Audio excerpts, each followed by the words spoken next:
Hello, I'm John Taylor from Mansion Hill Vets up in Middleton Cheney, and this week I'd like to talk to you about something that I'm not qualified to talk to you about really, which is human medicine, but how it applies to veterinary medicine as well. I'd like to talk to you about the really sad case with Dr. Bauer Garber and the poor little lad Jack Adcock, who died as a result of a mistake that had been made in hospitals.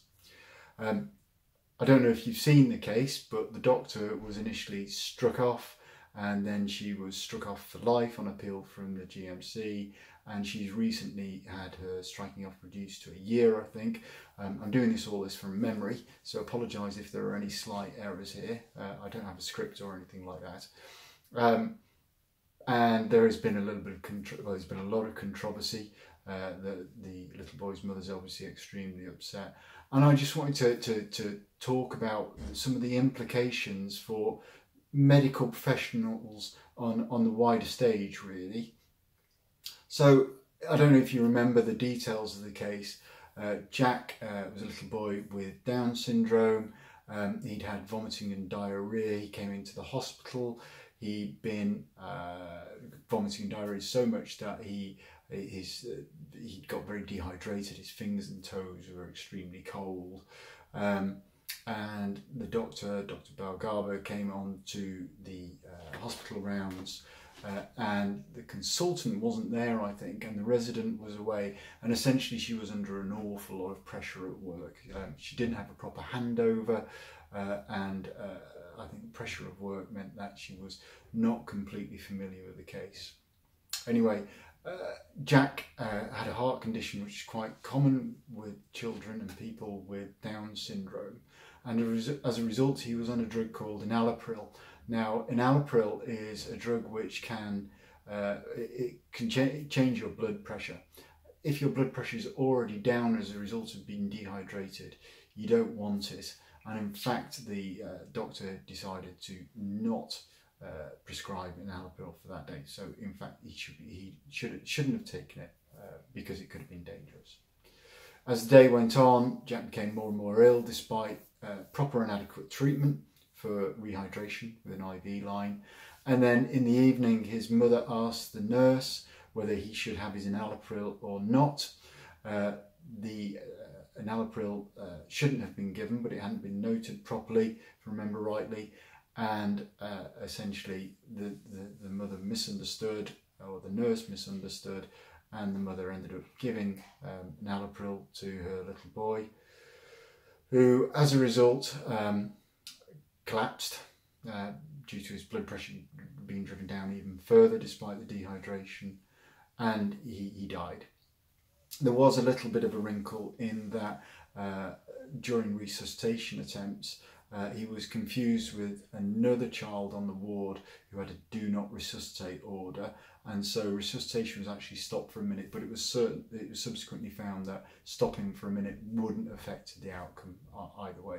So the major problem here is that there was a doctor. She was a locum, she'd just come back off maternity leave, she was a fairly junior doctor, she was under a lot of pressure, and she didn't have the proper supervision that was there, who essentially made a mistake. The enalapril, the fact that Jack shouldn't have been given an enalapril was not made completely obvious on his notes. So, terrible, terrible accident, but here's the thing, we need to learn from these accidents. It's not good enough to say, it's an accident, these things happen. These are the sort of things that we used to say 20 years ago. I'm sorry, Mrs. Smith, your dog died under anaesthetics, but anaesthetics are dangerous, as we all know. That's just absolutely unacceptable. The medical profession could do well to learn from the airline profession, where every single accident is intimately examined, and we look for ways that we can improve for the future. And there's a great book by Matthew Syed called Black Box Thinking, and I can thoroughly recommend it to everybody. Not black box as in a box where you don't know what goes in comes out, but as in the black box from an aeroplane. So these are incredibly important because they actually give you fine detail of what happened in the final moments before a plane's crash. So there will be all the data coming through from the various sensors on the aircraft, but also crucially the cockpit transcript. So what went on with air traffic control, what the captain was saying to the co-pilot, etc., etc. And yes, in medicine we need to do exactly the same thing. So when the worst happens, or even not the worst happens, when we don't get optimal outcomes, we need to be able to sit down and we need to look through each step of the process. And we need complete honesty from everybody through each step of the process so we can learn in the future. So in this case, it may be that they need to put a big red sticker on the top of children that come in dehydrated saying, do not give angiotensin converting enzyme drugs, which is what enalapril is. Or maybe something along the lines of a big red sticker saying dehydrated, speak to, I don't know, F1 consultant before prescribing additional medications. All these systems that we need to put in place to ensure that dangerous things don't happen. Now, the problem, there was a mistake that was made, but we need to make a distinction between what was a mistake, what was negligence, and what is kind of gross negligence, manslaughter, intentional problems. So, someone who is intentionally making mistakes or intentionally doing bad things, clearly they need to be struck off. Clearly they should probably go to jail. So, someone who is negligent, now by negligent I mean not being negligent doesn't mean not being perfect. It means, are you acting in a way that a reasonable body of your peers would agree was the right thing to do? So as a vet in general practice, if I was looking at, say, a neurology case, a brain case, and I didn't do as well as perhaps a diploma holder in neurology, then that would mean I was being negligent. If I wasn't as good as another general practitioner down the road, then I possibly would be being negligent. So it's what a reasonable body of your peers would do. And, in that case, if I'm not skilled enough, I should refer away to the diploma person. I shouldn't try and take control of the case myself. That would be a reasonable thing to do. And then there are mistakes. These are things done by people who are perfectly competent, but things happen. And the best way I can describe medicine is, imagine baking a cake. You've got 10 different ingredients and you've got to put them in all at exactly the right time, otherwise the cake doesn't work. Sounds easy, right? Now do 10 of those a day when you're tired and you're stressed, and imagine actually if you don't get it right, an animal dies. Now imagine being on a ward and you're being asked to bake a cake and you've just come back from maternity leave. Your cake supervisor isn't around, you don't have the recipe, you baked 10 already that day, you're tired, you're under stress, people are shouting at you, and the consequence of you not getting that cake right is a child dies. Now imagine the pressure that you're under for that. Incredible amount of pressure. Exactly the same with medicine. Medicine is all about getting the right ingredients in the right place at the right time, but the consequences can be devastating. Now, should we punish somebody due to the magnitude of their mistake or the magnitude of the consequences? It's a difficult question to answer. If you are dealing with people who are dealing with issues which could potentially have life-ending consequences, then small mistakes can lead to huge consequences.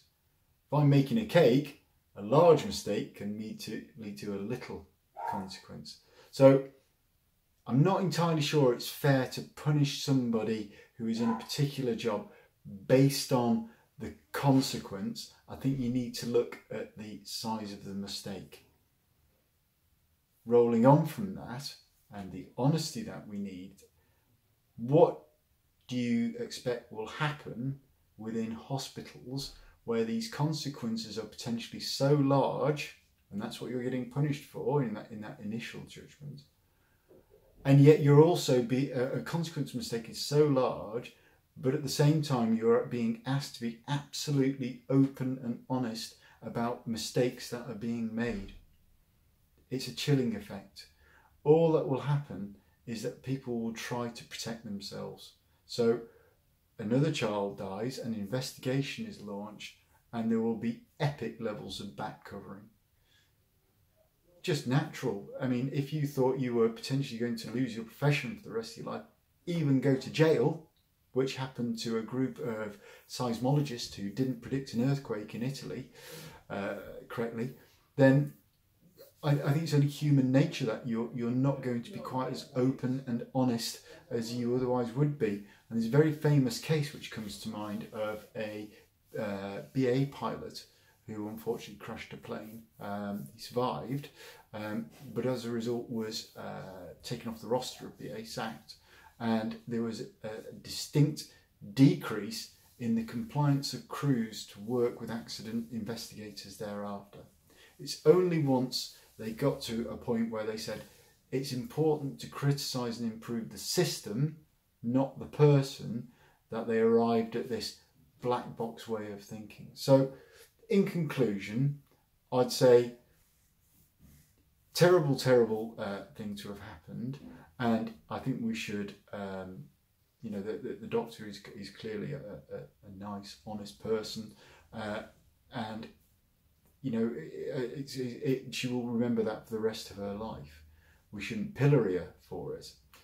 And in the same breath, we need to treat her in such a way that other members of nursing teams, medical teams, veterinary teams can be confident to perform their jobs as best as they can in the face of huge potential consequences, but also them being able to go to investigation committees and be as open and honest as they can without being punished for it, so that cases in the future won't happen. That's the critical thing. So let's look at magnitude of mistakes rather than magnitude of consequence, and let's create systems where professionals who have highly responsible jobs can be open and honest and can be sure that they're working towards a better system in future without the fear of going to jail.